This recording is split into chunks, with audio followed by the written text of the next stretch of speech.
we went from 15 to 50K, 50 to 300K, and 300K to a million in the span of 4 months, right? That is crazy. Cool. Let's kick off. Let's kick off. So, guys, just for a bit of context, we've got Thomas here. Thomas is one of the founders of Lodo, one of our clients that sell THC drinks. And I wanted to get him on and really just share some knowledge with everybody on how to scale an e-commerce brand and some of the things that we've learned over the last few months. Now, Thomas, I think a good place to start is a question that I've been dying to ask you. D2C is hard enough as it is. Business is hard enough as it is. What made you decide to go into one of the world's most restricted categories? Great question. I mean, this has been a work in progress for six, almost 7 years now. So none of us come from regulated space. I mean, I came from selling airplanes at Boeing, right? So completely outside of this category. But I think for us, it was the opportunity. I think we've been entrepreneurs at heart since, in my case, since I was a kid. And I think it's always one of those things as somebody who doesn't come from money, right? Like when you think about entrepreneurship and taking that risk, is like what's worth taking the risk. And for us, the regulated cannabis hemp space really became kind of I would say, a golden opportunity because of just purely the regulatory uncertainty of it. The way that we looked at it was, because of the 2018 Farm Bill in the United States that, opened up hemp as a commercial good, was there's demand. Clearly, there's established demand for that category, and now there's a regulatory framework that was going to allow it to be sold, but not clear enough that the large players of the world were going to be able to get into it. And I think that is something as an entrepreneur, and time and time again, where people have been successful the years, is being able to have the risk tolerance to go after something that the big players don't. And that's kind of tried and true, right? It's the bootstrapped, it's the risk tolerant entrepreneurs of the world that go out and actually create value, and then the large conglomerates are the ones that come in and scoop them up or help scale them. So yeah, I mean, I would say certainly hasn't been a straight line journey over the last 6 years. A lot of bumps, a lot of I would say valleys, but I think we're hitting a peak at a really good time. And D2C, I think, is certainly a big component of hitting the highs that we're hitting. It's not for the weak, but then not a lot of people do it, right? If it was an easy business, everybody would do it, and then you'd have no point of differentiation. You mentioned your Correct. business partners, and when you speak, you're talking about we. There's like a few of you guys, we jump on calls, and normally when we're on calls with, I'd say, more than two or three people on the brand side, it ends up being quite complicated, and people don't really understand their lane, their strengths, their weaknesses. With you guys, it's a massive strength. Like, you are all different, you have specialties in different areas, and I feel like it allows us to just move so much quicker. How did you guys all meet, and was that intentional, or is that like some fluky accident? Like, talk to me about that. Yeah, kind of a combination. So my oldest business partner, Jonas, we went to university together. So I've known him for, God, it's going to age me, but almost 18 years now. Okay. So yeah, I mean, and Jonas and I, we met in business school because of our kind of passion and love of entrepreneurship. We did business plan competitions together, and had always sort of, through university and even post university, always been having those conversations on, what are those businesses that we can do? What are those things that we have not only just the skill sets, but, the unique advantages. And so that's been something that's a business relationship that, and a friendship that, has been, around for a long time. I think for our other two, partners on this project, Matt and Lucas, uh, Lucas is Jonas's brother, so I've known him for that Okay. equal amount of time. But he has really kind of gone out, over the last, I would say, 8 years, and developed a pretty unique capability around content, working for some pretty big brands, and also starting to kind of work in the startup space. And so he's been I would say, a fun addition. Somebody that I I don't know if you would have asked me 18 years ago, would I think I'd be doing business with him, knowing him as a kid, but, certainly has been an awesome part of the team. And Matt, that was probably the more fluke, I would say, you know, um, in one of our previous brands before Lodo in this space, he, as an owner of a design agency, had been trying to win our business, and we already had a designer at the time. And it was just like, you get vendor inquiries all the time, from vendors, various vendors. And I just remember just been like, man, we don't need a designer, like, thanks for reaching out. But he was just like really persistent, and like the way his approach, it got, kind of caught our attention of like, okay, we'll give this guy a shot. Like, let's hear him out. And I remember hopping on a call with him. He was just different. He was just one of those people where a lot of creatives, a lot of people in that space are really, dogmatic and very set in Mm, their ways, and my way is the best way. And he just seemed very partner oriented. He seemed like one of those people where it was just like, hey, this is a business. I'm here to make the business better. How do we do it together?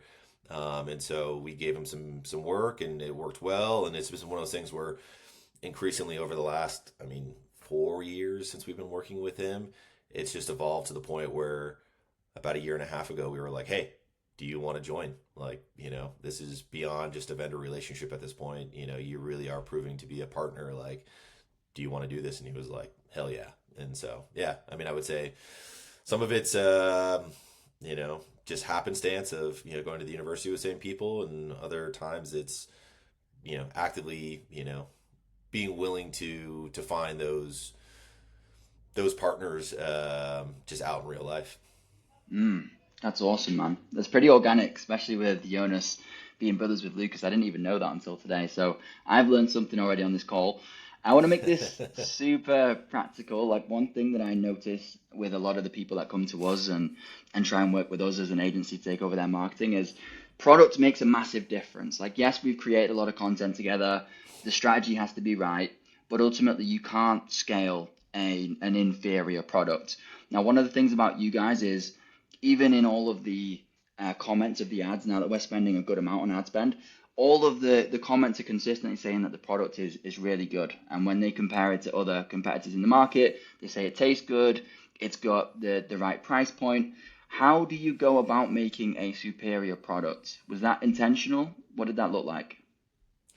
Yeah, I think this is for us being a value brand. I think there's an element of surprise, right? When people are comparing us to what our competitors are, we're in many regards, half to even a third the price. So I think there's always inherently with value brands kind of an expectation that it's going to be an inferior product. And the reality is for us, quality is table stakes, right? Like, if you want to not just win a consumer, but, get them as a consistent consumer, you need to ensure the product that they're getting is quality in terms of obviously sensory, but in terms of efficacy as well. Because ultimately that's what people are going to be coming back to. And with a very habit based product that we have, we don't view that as, a premium or as a plus. That's the bare minimum. If you can't provide that, then you got to find a different business to be in. So, I think for us, even though it's always good and it's reassuring and, to hear those things, like for us, we don't view that as like, oh, we have to go out of our way. Like we have to do that. And so I think for us, from day one with formulation, all the way to now with, our production runs that is bare minimum. Anything that, is above that is more of what particularly do consumers want, right? Like what are flavor trends? What are, usage trends? For us, our top seller is an unflavored product. And that really came from really listening to consumers about how they're using it. And they wanted that flexibility. They wanted that ability to add it to, whatever it may be. So yeah, like I said, at the end of the day, it's always good, and we love to hear that. But we don't view that as something where it's like it should be an obvious thing for every brand in our category. Why do other brands charge double the price? Like, how are you even doing that? Are you guys even making money on that? How is it so high quality, but yet you're able to offer that value at half or a third of the price? Explain that to someone that is doubtful of that. Yeah, yeah. I think it's two components. One is we were very intentional on the business model side of things in terms of being a value brand, right? What our inputs were and who our partners were to get, the pricing that, was required. I think that has been a lesson learned from having other brands, in consumer packaged good. We, have enabled ourselves from day one to have economies of scale on our packaging, on our ingredients. So, instead of just, the classic, oh, once we hit, this scale, then our pricing is going to go down here. It's been, no, we need to be at this price point. So with all of our inputs, it needs to be at here in order to have a healthy margin. So, I would say intentionality of the business model has been one. But I think the other element is we don't have the overhead as a lot of our competitors do, right? I think the reason why our competitors, I would, you know, uh, assume based off of some of the intel that we have is they're paying for really, I would say, unnecessary overhead, Formula One sponsorships, things of that degree, which, hey, everybody runs their business how they want to run it. For us as a value brand, we'd rather not make those investments and pass the savings on to our consumers. And we're content with that, right? Like, could we squeeze out, more margin for ourselves if we charge $10 or more per bottle? Sure. But we'd rather our consumers be able to, consistently buy our products and, have a long-term relationship, than maximize a few more dollars of margin into our pockets. You mentioned a couple other brands, which to be fair, I mean, I didn't even know the history of you guys, like the other businesses that you've done. So are they in a similar space? I know you said it wasn't in the restricted category of THC, but they were beverages as well. Is that correct? Correct. So all within hemp. So Okay. non-psychoactive hemp was where we first kind of carved out back in 2020. And yeah, I mean, a lot of lessons learned from going through the experience with those brands. And I would say probably the direct lessons that led to Lodo and to us being in the kind of the value position is, a lot of the brands that we did before were very wellness focused, very premium focused, very kind of, I would say Whole Foods brands of the world. And nothing wrong with those categories, but it's a very, very cutthroat category to be in, right? Because you have to think about in those types of consumer demographics, consumers are very, very, very picky, right? When they Mm. start to pay at a premium price, when they start to think about, label claims of organic and whatnot, it actually it becomes a lot more difficult to, one to, have those business models make any money, but two, to be able to compete, when it's really expensive to acquire those consumers. And then I would say probably the last thing is just can format, right? Like that was a huge lesson learned for us is just, as we're seeing with direct to consumer as well, cans are a great consumable, but they are heavy. I mean, think about it. Water's heavy and it's heavy to Mm. ship. It's heavy to transport. The more dense of a product that you can get, the better margins you can derive. So that's where for us with both the shots and the 750 spirit style bottles, a lot of that was driven from not wanting to deal with the business model and the cost mechanics of I would say less dense products like canned beverages. Interesting. I feel like a lot of people will see a successful brand and they will just replicate the exact same product. And they think if they run a few ads, they'll be able to get that same kind of a success. So they might look at like an AG1, for example, in that space, and they create the exact same product with no intentionality. Whereas everything that you're describing here is like the business model was very intentional. The price point, this is our value proposition. Most brands are wellness related. So we're going to go and we're going to turn right when everybody's going left. How important is that for somebody that's thinking about how to scale their business? Maybe they're stuck at seven figures. How important is that intentionality, and how would you encourage them to think a little bit differently about their business model and their product? And then that would help make everything else like the marketing easier. Yeah, no, great question. I mean, I think intentionality is huge. I mean, I think it's also, it goes to, you also need experience, you need exposure. I mean, I think one of my favorite, quotes is, it takes 10 years to become an overnight success. So I think that's where, for us, we're definitely kind of, I mean, we're 6, 7 years into it, right? It's not one of those things where, we just, saw competitors out there doing one thing and then decided to spin something up, a lot of hard lessons. But I think in terms of, anybody that's out there that's looking at categories, there is no such thing as a saturated category. You just have to figure out what your niche is within it, right? And I think ultimately it comes down to what do consumers care about and what are they not being how are they not being met today? In our case, it was clearly there is, outsized demand for functional beverages, particularly functional beverages with hemp and cannabis. They just weren't getting value options. They weren't getting kind of the tried and true, equivalents in like the alcohol space of like a Tito's or a Smirnoff or something like that.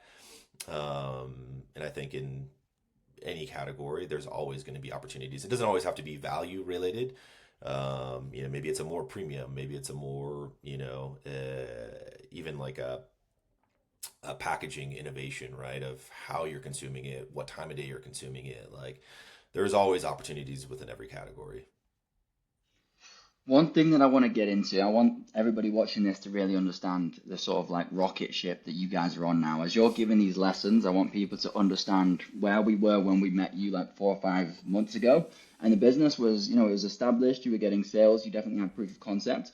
But if we compare the goals that you were talking about when we jumped on a call maybe 4 months ago, and you wanted to get to mid 7 figures a year run rate, and now we're looking at doing that, per month, that we're in a very different level of scale. How have things changed now, and how are you thinking about things differently now versus when the goal was a lot smaller, just under half a year ago? Yeah, I think for us, just, context, we've been primarily a wholesale brand, right? Like that's where the vast majority of our time, energy, and attention has been. And I think that aided us, right? Because we got to test a lot of things. We got to really understand, the market, our consumer, our brand within the market, our brand, what it means to the consumer. And so, it kind of enabled us as we came to the decision of really, hey, let's double down on D2C. Let's look at this as a real channel of growth for us. It didn't come, month one of business. It came month 18, month 20, whatever it was. And so when we kind of set out our goals for the D2C side, it came with some experience of having done some D2C with beverage and some other products in the past. And it was, I would say, we really wanted to temper our expectations, because of one, knowing that acquiring consumers online isn't just a vending machine, right? You don't just put a dollar in and you know exactly what you get out. But we also, based off of kind of what we knew about our brand out market, what consumers were, kind of how they were interacting with our website organically without doing any ad spend, we knew that we had some foundations there. But I will even admit, I'm a pretty optimistic and glass half full person. My expectations of what I thought we could get to with D2C, I would say were maybe a little bit more than some of my business partners, but even those have been exceeded. So we were about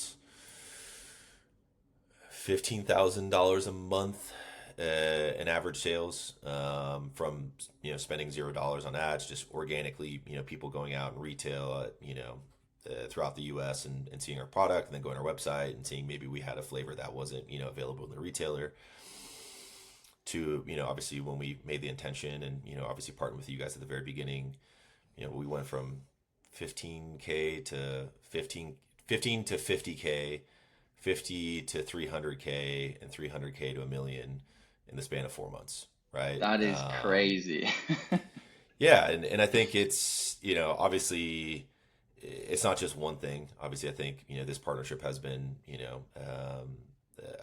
a pillar, a foundation to it. But I think it's been the culmination of not only all the experiences that we've had, but even as our own brand, building it out in the wholesale, the retail world, hearing what is that the consumer wanted and being able to kind of have that crystallize. So when we came into running ads, when we came into how are we going to, win those customers online, I think we had a pretty good sense of what were going to be those types of, call to actions, what were going to be those types of, hooks, what were going to be those types of things to try to bring them in and to try to convert them, as opposed to starting from zero and saying, we have no idea what's going to work and we just got to throw a bunch of spaghetti at the wall to see what sticks. I think we had already like kind of we don't know 100% what's going to work, but we think if we stick within kind of these types of, content themes, we'll see results. And, fortunately we have. I'm gonna give you guys some major props now because like the marketing can be dialed in, the ROAS can be good, you guys can have a good product, but there's being prepared for it and there's being what you guys have been, which is basically removing every single bottleneck aside from the marketing. So as long as we're getting the ROAS on the front end, you're like, guys, we can keep reinvesting, we can keep ramping up. There's been so many times where we do that and then we'd have to walk backwards because we run out of stock or the business runs out of money and cash flow becomes a bit of a constraint. I know on our last check-in call, you're saying that you're having 2 stock calls a day where you're just discussing stock, operations, logistics, and there has been no bump within this journey so far. We're just continuing to grow. Could you just speak to that a little bit? Because even when I ran my own brands at a lower scale, it was a problem for me. We'd make sales on the front end, it looked really good, but then I've got to now order all of this additional stock and I don't have the money for Sure. it. How are you handling all of that? Yeah, I mean, I don't know if it's no bumps. Sometimes it feels like a roller coaster, right? And we're having to make sure that we're really buckled in so we don't fall off. But to your point, right? Like we've been preparing for this, right? And I think our manufacturing relationships, kind of the foundations of our financials, right? Like we've been very intentional about that for quite some time to sort of be ready for something like this.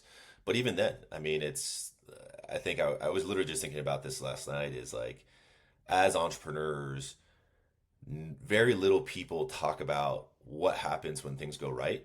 It's almost always about what happens when things go wrong.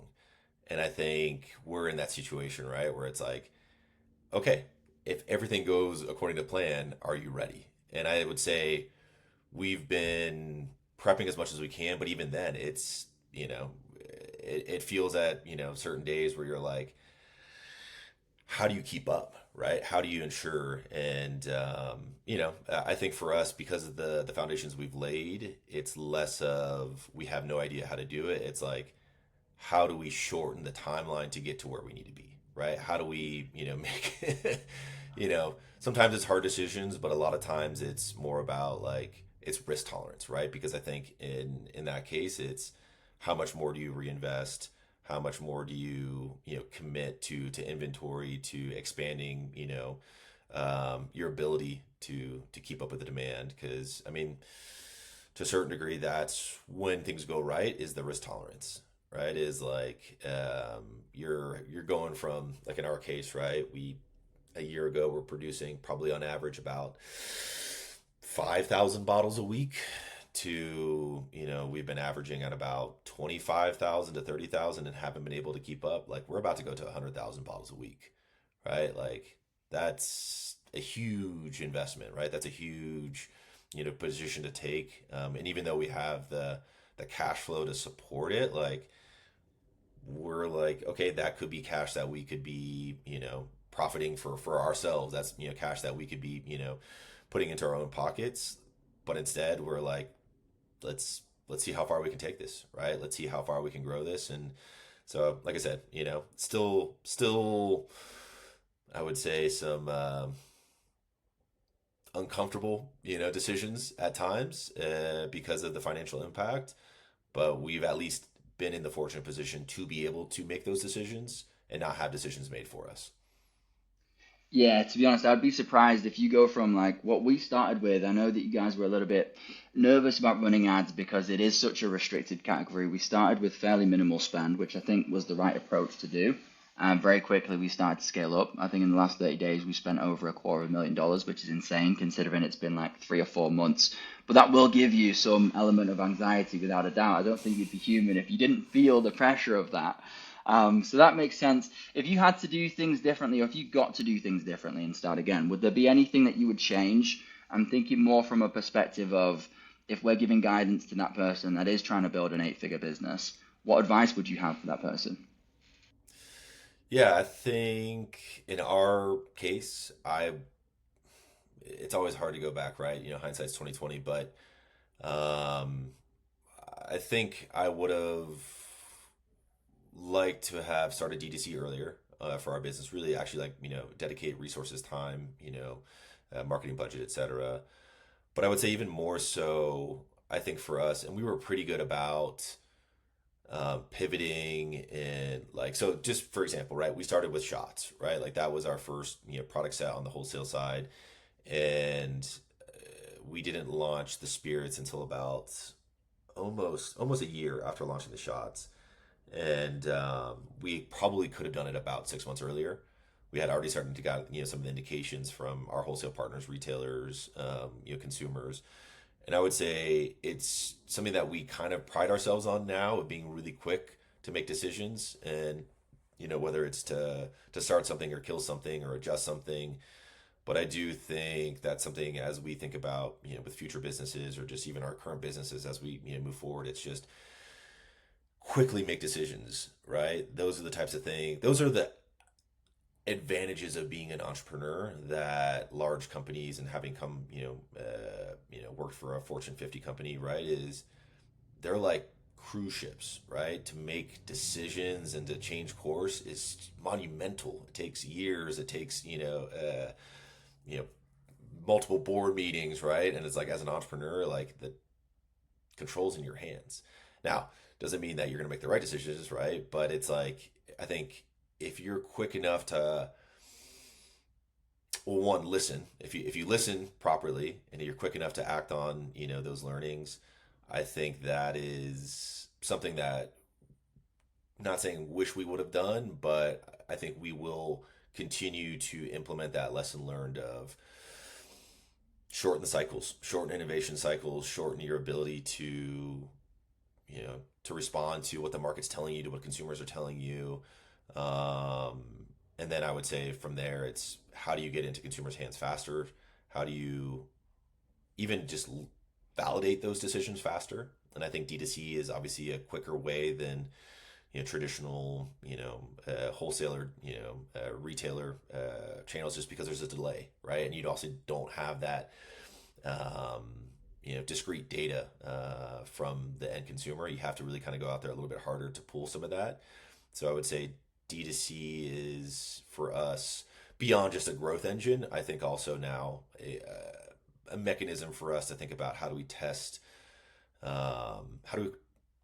quicker, how do we shorten those innovation cycles, how do we shorten those feedback loops to know is what you're doing worth scaling, right? Is it worth putting that extra $100 a day in ad spend, $1,000, like that I would say is one thing for us that we will hopefully heed that lesson and continue to do that with whatever we do going forward.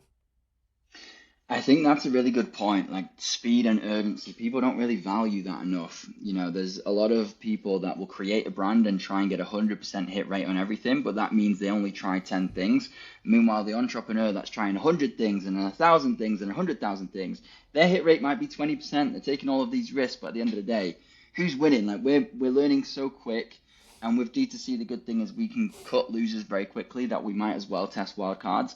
I think one thing that we've done on both sides quite well is content. And as we've made more money, as we spend more on ads, we've doubled up on the content from our side, but also you guys are supplying us with more content very quickly as well. And we're getting those feedback loops. What are your thoughts on the importance of creative as it relates to scaling? And is there anything else? I know I think you watched the Hormozy video, which you're probably going to quote in a minute. But is there anything else as well on the marketing side that you think is worth mentioning? Yeah, creative is, I think it goes part and parcel to you don't know, right? Like, I don't think anybody, like, there's very few brands that I think have succeeded where they're very dogmatic in their approach of like, I know what we are, and people just don't know yet, right? Like they just need to be, to a certain degree, told about this thing that they never knew that they wanted, they never knew that they needed, and we're here to convert them. I think in our circumstance, and I think the vast majority of products out in the marketplace, or just even brands, is you have to evolve, right? You have to evolve with what the consumer, who the consumer is, what their needs are, and I think creative and marketing completely follows that as well, right? Like I think you can try different things, but I think what we've learned with that is what our conception of what our brand is and who our consumer was has shifted even with the process of doing direct consumer, right? Like, and that's okay, right? Like I think it's for us, it's like, what are you really trying to do? And I think in our case, and I think most entrepreneurs should be thinking this way, is you should be running a business, right? Like, this very sort of idealistic, my brand is an extension of my personality. Great, amazing. Like, you hope that there's alignment in what you're doing is something that you believe in, but more importantly is like, do the consumers that are paying you money believe in it? And how does your creative and how does your marketing speak to them? As opposed to, oh, I want it to be something that resonates with me. Well, cool. Is there enough of yous out there, right? Is there enough people that think like you and that are, your archetype that also have the money to buy your product consistently, right? And I think that's where for us on the creative side is we've continued to adjust, right? Well, obviously, we're trying all kinds of different approaches and angles, but I think a lot of the angles and approaches that we've continue to iterating on are based off of the feedback of who our demographic is and everything from, not only just age demographics and, income brackets, all that kind of type of stuff, but what we hear in comments, what we hear in rich data from, consumers emailing us or, reviews. Like, I think it goes back to the listening, just listen. Your consumers will tell you, right? If you are making something that people are consuming and buying, if you get to that point, you have enough data to then start to understand and recognize why is it that they're consuming it or why not, right? Like, did they buy it and didn't like it? That sometimes is, far better feedback than the people who are like, I love it, right? But yeah, the content side of me, for me, is a complete reflection of that. It should be, I don't want to say agnostic, but it should be directly tied to what who your consumer is, what your market is. Um, you know, Personally for me, I always like to push the boundaries, right? Like I'm the one where it's like there's a lot of sameness out there. So I think we always still try to do a little bit of pushing the boundaries. Um, but ultimately it's pushing the boundaries towards what the comfortability is of your consumer, right? Like a hook and trying to, capture somebody is only as valuable as them then converting. Cool. You got great, stop, the scroll rate, but did they buy? Like, Mm. we're not trying to create a media company. We're trying to create a product company. So if our ads, if our content, if our marketing doesn't result in conversion, doesn't result in a sale, it's it's it's immaterial.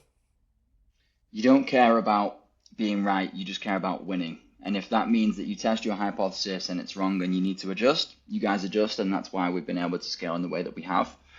What would you say to somebody that's thinking about working with our team? What would you recommend us? What would be the overlying message? And I'll Yeah, pay you no. after.